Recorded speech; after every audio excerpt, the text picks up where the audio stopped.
ஒரு டிரைவர் ஓடுற பஸ்ல இருந்து தன்னோட உயிர் முக்கியம் இல்ல மத்தவங்க உயிர் தான் முக்கியம்னு சொல்லி தன்னோட உயிர் அழிச்சுக்கிட்டு அந்த பஸ் ஓட்டிட்டு போய் பத்திரமா சேர்த்திருக்காருங்க. சோ இந்த ஒரு வீடியோல ஒரு சின்ன தப்பால நடந்த பெரிய பெரிய சம்பவங்களை தான் பார்க்க போறோம். சோ வாங்க வீடியோக்குள்ள போலாம். இந்த ஒரு வீடியோல நம்ம முதல்ல பார்க்க போறது தி ஜிம் இன்ஜுரி. இப்பெல்லாம் சோஷியல் மீடியாவை பார்த்தாலே நிறைய பேர் பல்க் ஆகணும் ஹல்க் ஆகணும்னு சொல்லி ஜிம் போறவங்க நிறைய பேர் இருக்கீங்க. சோ இங்க ஒருத்தரை பாருங்க, இவருமே ஒரு ஜிம் இன்ஃப்ளூயன்சர் தான். நல்லா எக்ஸசைஸ் பண்ணி பாடியை நல்லா கட் அண்ட் ரைட்டா வச்சிருக்கிறவர் தான். சோ இவருக்கு ஒரு பெரிய ஆக்சிடென்ட் நடக்குது. என்னன்னு பாருங்க. ஒரு நாள் இப்படி தான் ஆகஸ்ட் 2023 அப்போ நல்லா எக்ஸசைஸ்லாம் பண்ணிட்டு ரெஸ்ட் எடுக்கலாம்னு சொல்லி ஒரு எக்யூப்மெண்ட்டுக்கு கீழே உட்கார்றாரு. ஸோ நிறைய பேர் உட்காந்துருப்போம். ஏன் நம்மளுமே அது மாதிரி உட்காந்துருப்போம். ஜிம்மில் என்ன சோஃபா சேர்னு போட்டு நம்மளை கம்ஃபர்டபுளாக உட்காந்துருப்பாங்க. நம்மளே ஏதாவது ஒரு எக்யூப்மெண்ட்டுக்கு கீழே உட்காந்துருப்போம். ஸோ அப்படி உட்கார்றப்போ ஒரு பெரிய எக்யூப்மெண்ட் அவரோட முதுகில் வந்து விழுந்துருச்சு. ஸோ அப்போ அவர் ஐயோ அம்மான்னு கத்தி அந்த இடத்துல இருந்து ஆம்புலன்ஸ்லாம் கூப்பிட்டு வந்துட்டு ஹாஸ்பிட்டல்லாம் போயிருக்காங்க. ஸோ அப்போ அவருக்கு அடிப்பட்டது கிட்டத்தட்ட அவரோட பின்னாடி முதுகெலும்பு பயங்கரமாக உடஞ்சிருச்சு. 42 வயசு தான் ஆகுது. இருந்தாலும் அவரோட முதுகெலும்பு அந்த நேரத்தில் உடஞ்சிருச்சுன்னு எப்பா அவரால் நடக்கவே முடியாதுன்னு சொல்லி டாக்டர் சொல்லிட்டாங்க. ஸோ இவர் நடக்கணும்னா ஒரே ஒரு % மட்டும் தான் சான்ஸ் இருக்குது, அது இவரோட நம்பிக்கை மட்டும்தான் அப்படின்னு சொல்லி டாக்டர் சொல்லிட்டாங்க. ஸோ இவர் எவ்வளோதான் கஷ்டப்பட்டு இவருமே ஒரு ஜிம்மில் நல்ல ஒரு மோட்டிவேஷனில் இருக்கிற ஒரு ஆளானால திரும்பி இவர் ரிக்கவர் ஆகிடுவோன்னு சொல்லி நம்பிக்கை வச்சு மறுபடியும் நடந்து இப்போ இவரால் சூப்பராக நடக்க முடியுது.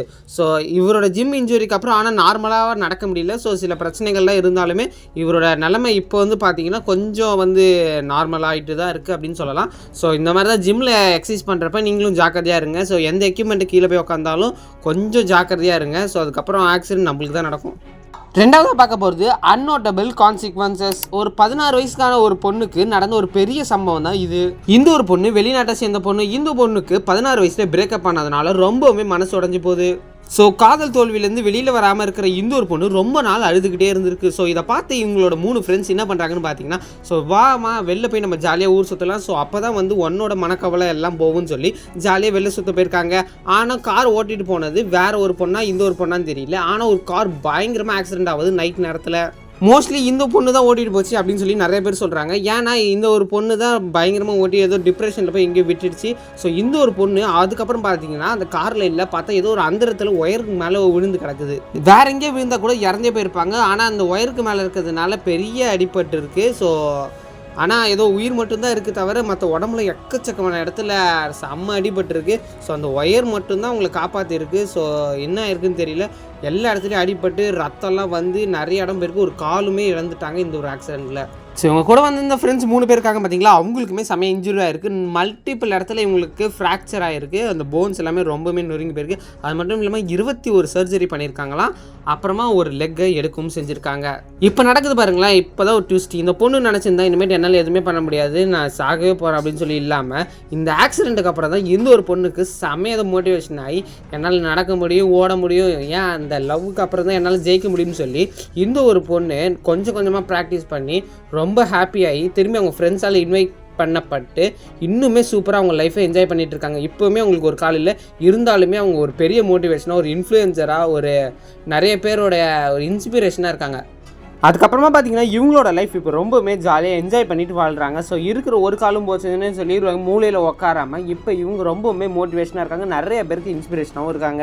ஸோ இதுலேருந்து என்ன தெரியுது, நம்ம வாழ்க்கையில் எதை இருந்தாலும் நம்மளை மட்டும் இழந்துடவே கூடாது. ஸோ நம்ம லைஃப்காக ஓடிக்கிட்டே இருக்கணும். ஸோ அடுத்ததான் இந்த ஒரு வீடியோ நம்ம 3ஆவதாக பார்க்கும்போது ட்ரோவிங் லைவ் ஸ்ட்ரீம். ஆகஸ்ட் 2022 கனடாவில் இருக்கிற ஒரு பொண்ணு அவங்களோட ஷூட்டிங்ஸ் அதாவது ஒரு இதெல்லாம் முடிச்சுட்டு வேலையெல்லாம் முடிச்சுட்டு ஸோ இவங்க வந்து லைவ் ஸ்ட்ரீம் பண்ணிகிட்டு இருக்காங்க ஒரு ஸ்விம்மிங் பூலில். ஸோ கொஞ்ச நேரம் லைவ் ஸ்ட்ரீம் பண்ணிட்டு இருந்து ஸோ ஸ்விம்மிங் பூலில் ஜாலியாக தான் விளையாண்டுருக்காங்கன்னு நினச்சி கொஞ்ச நேரத்துக்கு அப்புறம் என்ன பண்ணுறாங்கன்னு பார்த்தீங்கன்னா தண்ணியில் வந்து தத்தளிக்கிறாங்க. ஸோ இது வந்து நிறைய வியூவர்ஸ் பார்த்துக்கிட்டு இருக்காங்க. ஸோ பார்த்துட்டு ஸோ ஒரு வீடியோவில் ஒரு பார்ட்டு தான் இது, ஒரு ஃபன் ஆக்டிவிட்டி அப்படின்னு நினச்சிக்கிட்டு அப்படியே இருக்காங்க. ஸோ அதுக்கப்புறம் பார்த்தீங்கன்னா இவங்க உண்மையாகவே கத்திருக்காங்க போல், என்னை யாராவது காப்பாற்றுங்க நான் முழுகிட்டே இருக்கேன்னு சொல்லி வேறு லாங்குவேஜில் ஏதோ பேசிகிட்டு இருக்காங்க. கிட்டத்தட்ட 3 மணி நேரம் யாருமே வரல, வியூஸ் மட்டும் இதில் வந்துக்கிட்டே இருக்குது. ஸோ இதை பார்க்குற வியூவர்ஸ்க்கும் தெரியாது, அங்கே இருக்கிற அந்த பொண்ணுக்கும் தெரியாது. இதுதான் அவங்களோட கடைசியான லைவ் ஸ்ட்ரீம். அது மட்டும் இல்லாமல் கடைசியாக இருந்த அந்த 1 மணி நேரம் லைவ் ஸ்ட்ரீம் அப்படியே போயிட்டுருக்கு. ஸோ கிட்டத்தட்ட 3 மணி நேரம் கழிச்சு நிறைய வியூஸு லைக்ஸ் எல்லாமே வருது. ஆனால் இவங்களை காப்பாற்ற ஒரு ஆள் அங்கே வரல. ஸோ அப்படியே போகுது. ஒரு நாள் நைட்டு ஃபுல்லாக அங்கேயே போகுது. அடுத்த நாள் பார்த்தீங்கன்னா ஒரு அந்த ஸ்விம்மிங் பூலோட ஓனர்ஸோ கிளீனர்ஸ் எல்லாம் வராங்க. பார்த்தா இந்த பொண்ணு இறந்து கிடக்கிறத பார்க்குறாங்க. பயங்கரமாக இந்த பொண்ணு வேறு அந்த தண்ணியிலே இருந்ததுனால ஒரு மாதிரி ஆயிருக்கு. ஸோ இந்த வீடியோ வைரலாச்சே தவிர இவங்களை காப்பாற்ற யாருமே வரவே இல்லை. ஸோ இதனாலேயே சோஷியல் மீடியாவை வந்து சில பேருக்கு பிடிக்காமல் போகுது. ஸோ இதுக்கப்புறம் இந்த விஷயங்கள்லாம் தெரிஞ்சு அவங்க பேரண்ட்ஸ்லாம் வர ஆரம்பித்தாங்க. அப்புறம் அவங்க அப்பாவுக்கு தான் ரொம்ப பெரிய இம்பேக்டாக இருந்திருக்கு. ஏன்னா கென்யாவிலேருந்து ரொம்பவுமே வந்து அவங்களோட பொண்ணோட உடலை கூட அவங்களால பார்க்க முடியல. ஏன்னா தண்ணியிலே இருந்ததுனால ரொம்ப இதாகிடுச்சு. ஸோ இந்த ட்ரோவிங் லைவ் ஸ்ட்ரீம் இந்த லைவ் ஸ்ட்ரீம் தான் அவங்களோட கடைசியான வாழ்க்கையாக இருந்திருக்கு. ஸோ இதுக்கப்புறம் நிறைய பேர் சொல்ல ஆரம்பித்தாங்க. ஸோ நாங்கள் இந்த வீடியோவில் பார்த்துருந்து நாங்கள் யாரும் காப்பாற்ற வராமல் இல்லை. ஸோ இது வந்து நாங்கள் ஏதோ ஒரு பார்ட் ஆஃப் வீடியோன்னு நினச்சிருந்தோம். சில பேர் என்ன சொல்கிறாங்க, அந்த தண்ணியில் இருந்தப்போ உங்களை யாராவது பிடிச்சி இழுத்துருப்பாங்க அப்படின்றாங்க. ஆனால் அந்த வீடியோவில் யாருமே இருந்திருக்க மாட்டாங்க. ஸோ சில பேர் என்ன சொல்கிறாங்கன்னா, ஒரு ஸ்ட்ரோக் வந்திருக்கலாம், இல்லை ஹார்ட் அட்டாக் வந்திருக்கலாம், அதனாலே உங்கள் தண்ணி அப்படியே உயிரில் போயிருக்கலாம் அப்படின்னு சொல்கிறாங்க. ஸோ யார் என்ன சொன்னாலும் கடைசியில் அந்த பொண்ணு இறந்து போயிடுச்சுல, இதுக்கப்புறம் என்ன பிரயோஜனம்? ஸோ அவ்வளோதான். ஸோ லைவ் ஸ்ட்ரீம் பண்ணுறீங்க அப்படின்றது தப்பு கிடையாது. ஸோ நீங்கள் ஒரு சேஃபரான சைட்லேருந்து லைவ் ஸ்ட்ரீம் பண்ணுங்க தான் சொல்லுவோம். ஸோ இந்த ஒரு வீடியோவில் அடுத்து நம்ம 4வதாக பார்க்க போகிறது தி ஹாஸ்பிட்டல் ட்ராஜடி. இங்கே ஒரு ஹாஸ்பிட்டலில் ஒரு பேஷண்ட்டாக இருக்கிறாங்க. இவங்க பேர் லீசா. இவங்களுக்கு 60 வயசு ஆகுது. ஸோ இவங்க இன்னும் கொஞ்ச நாளில் இறந்து போகிறாங்கன்னு தெரிஞ்சு அந்த டாக்டர்ஸ் இனிமேல் நீங்கள் ஹாஸ்பிட்டலில் இருக்கக்கூடாது, கிளம்பிடுங்க அப்படின்ட்டாங்க. ஸோ இவங்க இறந்து போயிடுவாங்கன்ற விஷயம் இவங்கள்ட்டையும் சொல்லலை. ஸோ கிளம்புங்கன்னொடனே இவங்களுக்கு ரொம்ப முடியல, உடம்பு ஏதோ வலிச்சிக்கிட்டே இருந்திருக்கு. ஸோ இவங்களோட கண்டிஷன் ரொம்பவுமே ஒர்ஸாக போயிட்டு இருக்குது. ஸோ இதுக்கப்புறம் இவங்களை வந்து நீங்கள் வீட்டுக்கு போகிறதா நல்லதுன்னு சொல்லி டாக்டர்ஸ் ஹாஸ்பிட்டலை விட்டு துரத்த ஆரம்பிச்சிட்டாங்க. ஸோ இவங்க போகாதனால போலீஸ் எல்லாம் கூப்பிட்டு கொஞ்சம் பெரிய பிரச்சனை மாதிரி எங்கள் ஹாஸ்பிட்டலில் நடக்குது. ஸோ இவங்க ஏன் போக மாட்டாங்க, எதுக்கு போக மாட்டாங்கன்னு யாருக்கும் தெரியல. ஸோ போலீஸ்லாம் வந்து இவங்களை பத்திரமா இட்டுட்டு போகிறாங்க. ஸோ யாருமே இவங்களை, அதாவது இந்த ஹாஸ்பிட்டலில் விட்டுட்டு இவங்க வெளியில் இட்டுட்டு போகவே முடியல. ஸோ இவங்களால் ஏஞ்சி நடக்கக்கூட முடியல. ஸோ படுத்தே இருக்காங்க. ஸோ போலீஸ்க்குமே தெரியல ஏன் இவங்க ஹாஸ்பிட்டல் விட்டு வெளில அனுப்புகிறாங்க, இவங்களை வீட்டுக்கு போக சொல்கிறாங்கன்னு. ஸோ எல்லோரும் என்ன நினச்சிட்டு இருக்காங்க, ஸோ இவங்க வீட்டுக்கு போகிறது நல்லது, டிஸ்சார்ஜ் ஆகிட்டாங்கனாலும் நல்லது அப்படின்னு நினச்சிட்டு இருக்காங்க. ஆனால் ஹாஸ்பிட்டல் சைட்லேருந்து ஒரு விஷயம் கடைசியாக தான் தெரியுது, இவங்க இன்னும் கொஞ்சம் நல்லா சாக போகிறாங்க. ஸோ ஹாஸ்பிட்டல்லே வச்சுருந்தா அந்த ஹாஸ்பிட்டல் பேருக்கு கெட்ட பேர் ஆகிடும்னு சொல்லி அவங்கள ஹாஸ்பிட்டல்லேருந்து வீட்டுக்கு போக சொல்கிறாங்க.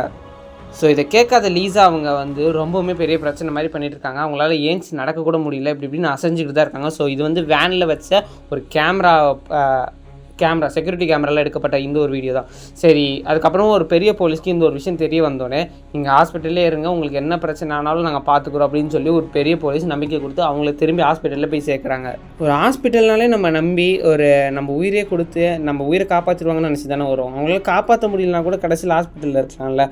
அந்த கடைசி நேரத்தில் வீட்டுக்கு நீங்கள் இங்கே இருக்காதீங்க அப்படின்னு சொல்கிறது எவ்வளோ கஷ்டமாக இருக்கும்.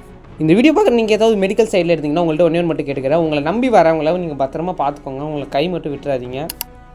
ஸோ அடுத்ததான் இந்த ஒரு வீடியோவில் நம்ம 5வதாக பார்க்க போகுது தி டெட்லி கேதரிங். ஜூலை 2, 2002 அப்போ கிட்டத்தட்ட ஒரு குரு இறந்துட்டார் அப்படின்னு சொல்லி கிட்டத்தட்ட 5000க்கும் மேற்பட்ட மக்கள் ஒரே இடத்துல கூடி ஒரு பெரிய போராட்டம், ஆர்ப்பாட்டம் மாதிரி நடந்திருக்கு. ஸோ அவர் இறந்ததுனால அவர் பெரிய குருஜின்றாங்க. ஸோ அவர் யாருன்னு நம்மளுக்கு சரியாக தெரியல. ஸோ அவருக்காக கிட்டத்தட்ட 5000க்கும் மேற்பட்ட மக்கள் வந்திருக்காங்க. ஸோ இதில் என்னடா தப்பு, என்னடா இறந்தவங்களை பார்க்குறதுக்கு வரக்கூடாது அப்படிங்கிறப்பீங்க. ஆனால் வந்தது தப்பு இல்லைங்க. கிட்டத்தட்ட 5000க்கும் மேற்பட்டவங்க வந்ததுனால ஒரு பெரிய டிசாஸ்டர், க்ரௌடு மேனேஜ்மெண்ட்டே இல்லாதனால எக்கச்சக்கமான பேர், அது சின்ன குழந்தைங்கலேருந்து பெரியவங்க வரைக்கும் நிறைய பேர் மயங்கி விழுந்து சில பேர் இறந்துமே போயிருக்காங்க. ஸோ இறந்து போனவரை போய் பார்க்குறதுக்காக நிறைய பேர் வந்து மயக்கம் போட்டு இறந்து போயிருக்காங்க. ஸோ எவ்வளோ பெரிய பிரச்சனை அங்கே வந்திருக்கு தெரியுமா. ஸோ இதில் யாருமே தப்பு சொல்ல முடியாது, பார்க்க வந்து ஆட்களையும் சொல்ல முடியாது, இறந்து போன அவரையுமே சொல்ல முடியாது. ஸோ இதில் யார் மேலே தப்புன்னு அந்த க்ரௌடு மேனேஜ் பண்ண முடியாமல் இருக்காங்க பார்த்தீங்களா, அந்த இடத்துல இருக்கிற முக்கிய பொறுப்பாளர்கள், அவங்க மேலே தான் தப்பு. ஸோ எவ்வளோ பெரிய கூட்டம் வந்தாலும் மக்களுக்கு பாதுகாப்பு கொடுக்க வேண்டிய சில வேலைகளில் இருக்கிற சில பெரிய ஆட்கள்லாம் இருக்காங்க. ஆனால் அவங்க அன்றைக்கி அந்த வேலையை செய்யாதனால நிறைய பேருக்கு அன்றைக்கி மயக்கம் அடிபட்டு இறந்து போய் அப்பப்போ எக்கச்சக்க பிரச்சனை. ஸோ ஓகே, இந்த வீடியோவில் கடைசி பாகத்துக்கு வந்துட்டோம். ஸோ இந்த ஒரு வீடியோவை நீங்கள் பார்த்துருப்பீங்க. உங்களோட லைஃப்பில் இது ஏதாவது ஒரு சின்ன ஒரு இம்ப்ரூவ்மெண்ட்டை கொடுக்கும்னு நினைக்கிறேன். ஸோ இந்த ஒரு வீடியோ பற்றி லைக் பண்ணி ஷேர் பண்ணி மறக்காமல் நம்ம சேனலையும் சப்ஸ்கிரைப் பண்ணி வச்சுக்கோங்க. நாங்கள் போடுற அடுத்தடுத்தான ஒரு யூஸ்ஃபுல் அண்ட் இன்ஃபர்மேட்டிவ் வீடியோஸ் மட்டுமே உங்களுக்கு தந்துக்கிட்டு இருக்கோம். ஸோ இன்னொரு சூப்பரான வீடியோவில் பார்க்கலாம். அதுவரை உங்களிடமிருந்து விடை பெறுகிறேன். டாட்டா, நன்றி, பாய் பாய்.